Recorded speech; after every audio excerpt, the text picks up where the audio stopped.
মজাদার noodles ready. তো hello everyone, সবার কি অবস্থা? আশা করি ভালো আছেন, আমি ভালো আছি। তো চলে আসলাম আপনাদের মাঝে আমি সনিক নতুন একটি ভিডিও নিয়ে।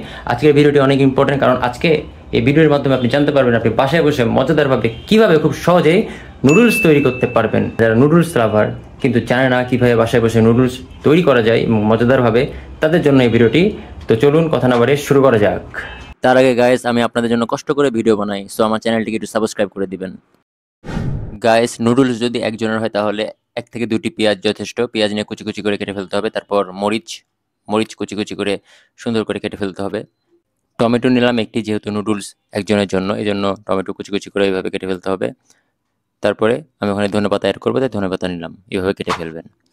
তারপরে নুডলসের প্যাকেটটি আমি এখানে ছিললাম এবং সেখান থেকে নুডলস বের করলাম। এখন এই নুডলসটি আমি গরম করতে দিব, সো আমি পানিতে সেটি ছেড়ে দিলাম।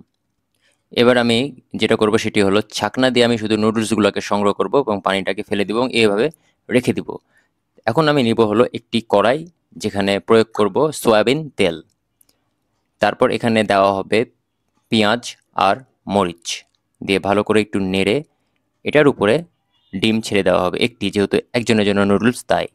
তারপর একটু ভালো মতো নাড়াচাড়া করে নিতে হবে। নাড়াচাড়া করে নেওয়ার পরে সেখানে পরিমাণ মতো লবণ মিশিয়ে দিতে হবে এভাবে। তারপর একটু নাড়াচাড়া করতে হবে। নাড়াচাড়া করার পরে যে নুডলস আমি ছাকনাতে রেখেছিলাম সেটি এখন এর উপর আমি ঢেলে দিলাম এবং একটু নাড়াচাড়া করে জিনিসটাকে মিশ্রণ করলাম। তারপর নুডলসের যে মশলা সেটা আমি এখানে দিয়ে দিলাম।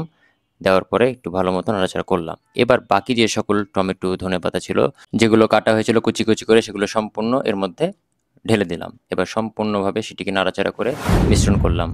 Noodles ready. প্রয়োজন পড়লে আপনি আমার মতো এভাবে সস দিয়ে ট্রাই করতে পারেন। তো এইভাবে গাইস আপনি বাসায় বসে মজাদার নুডলস তৈরি করতে পারবেন। সবাইকে ধন্যবাদ। খোদা হাফেজ।